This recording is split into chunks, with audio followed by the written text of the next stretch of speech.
A Caverna de José Saramago é um daqueles livros que terminam, mas continuam acontecendo dentro da gente. A história é absurdamente boa, os personagens são envolventes e a filosofia aparece por toda parte, sem que o romance se transforme numa aula ou fique tentando explicar ao leitor aquilo que ele deve entender. Saramago é um escritor único. Uma de suas características mais marcantes é a maneira como ele escreve os diálogos. Não existem os travessões e as divisões tradicionais a que estamos acostumados. As falas aparecem corridas dentro dos parágrafos, misturadas à narração. No começo, isso pode ser bastante confuso. É preciso descobrir quem está falando e entrar no ritmo da escrita. Mas depois que eu me acostumei, aconteceu algo curioso. A leitura ficou tão natural que eu comecei até a preferir os diálogos dessa maneira. É como se as vozes deixassem de ser interrompidas pela formatação e passassem a correr dentro da nossa cabeça. A gente não observa a conversa de fora, parece que a gente está ali ouvindo tudo. E esse foi o segundo livro que eu li do Saramago.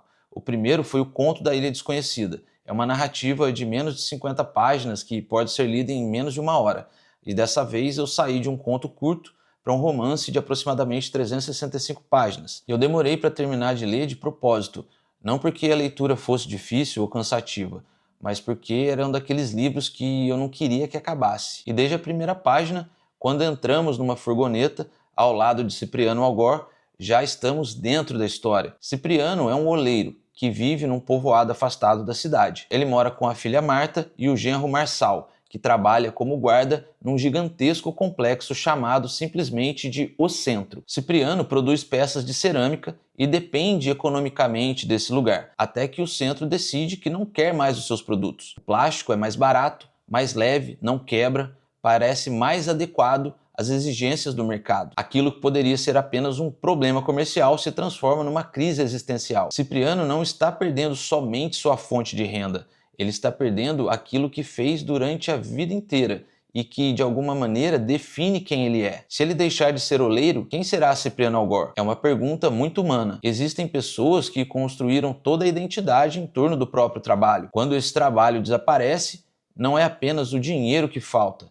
A própria vida parece perder o sentido. O mais interessante é que os personagens de A Caverna são pessoas absolutamente comuns. Eles trabalham, amam, discutem, têm medo, enfrentam dificuldades financeiras e tentam encontrar soluções para problemas que poderiam acontecer com qualquer família. Saramago não precisa de heróis extraordinários para construir uma história extraordinária. Ele transforma a vida cotidiana em literatura, suspense, poesia e filosofia. Até os caminhos percorridos por Cipriano ganham importância. Em suas viagens entre a olaria e o centro, passamos pelo chamado Cinturão Verde, pelas áreas das barracas, pelo cinturão industrial e finalmente entramos na cidade. Depois de algum tempo, o leitor quase aprende o trajeto. A transformação da paisagem também conta uma história. O mundo artesanal e rural vai sendo progressivamente cercado pela indústria, pelo consumo e por uma cidade que parece crescer sem limites. No centro dessa cidade está o centro. O centro oferece tudo. Seus moradores, teoricamente, não precisam sair de lá, porque dentro dele existem moradia, trabalho, comércio, segurança, lazer e inúmeras experiências artificiais. É a promessa de uma vida completa, confortável e protegida. Mas suas janelas não podem ser abertas. Tudo é controlado, existem guardas por toda parte e certas áreas são proibidas. É nesse momento que o título começa a revelar sua força. Na alegoria de Platão, os prisioneiros vivem dentro de uma caverna e tomam as sombras projetadas na parede como se fossem a própria realidade. Em Saramago, a caverna é modernizada.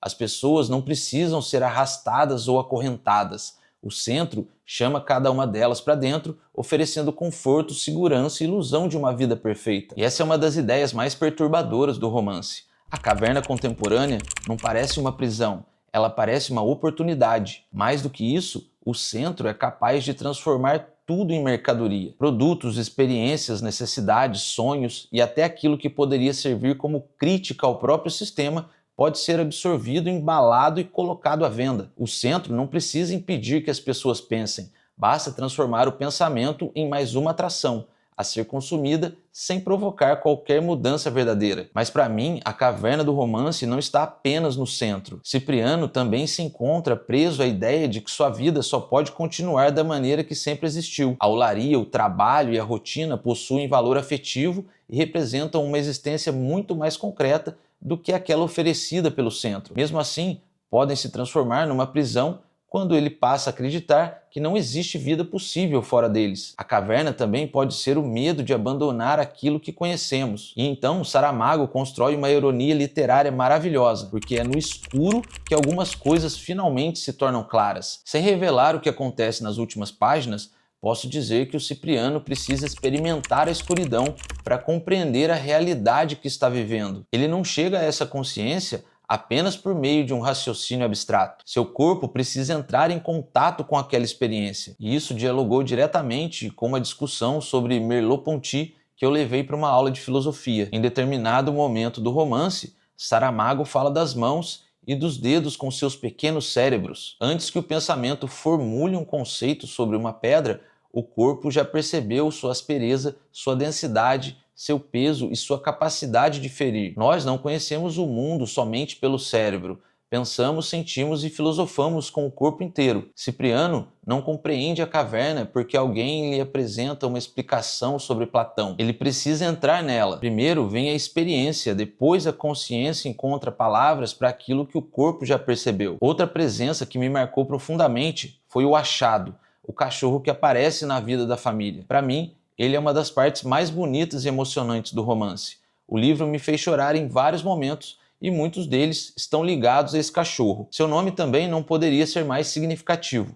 Achado é encontrado, mas de alguma maneira também ajuda aquelas pessoas a se encontrarem. No mundo cada vez mais dominado pelo cálculo, pela utilidade, pelo consumo, ele representa a presença, o afeto, a lealdade e uma forma de vida que não pode ser fabricada pelo centro. E ao terminar o livro, eu percebi ainda uma ironia. A própria literatura pode ser uma espécie de caverna. Quando lemos, entramos numa realidade construída por palavras. Durante algum tempo, a gente se afasta do mundo e convivemos com lugares e pessoas que não existem. Um livro também pode ser um esconderijo contra a realidade que às vezes nos assombra. Mas existe uma diferença fundamental. A caverna que nos aprisiona tenta nos convencer de que não há nada além de suas paredes. E a literatura, quando é realmente boa, faz exatamente o contrário.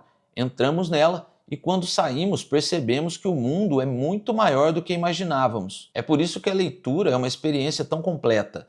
Ela é entretenimento, conhecimento, imaginação, exercício para a mente e, ao mesmo tempo, uma maneira de escapar da realidade para depois retornar a ela com outros olhos. Eu não vou dizer apenas que todo mundo deveria ler A Caverna.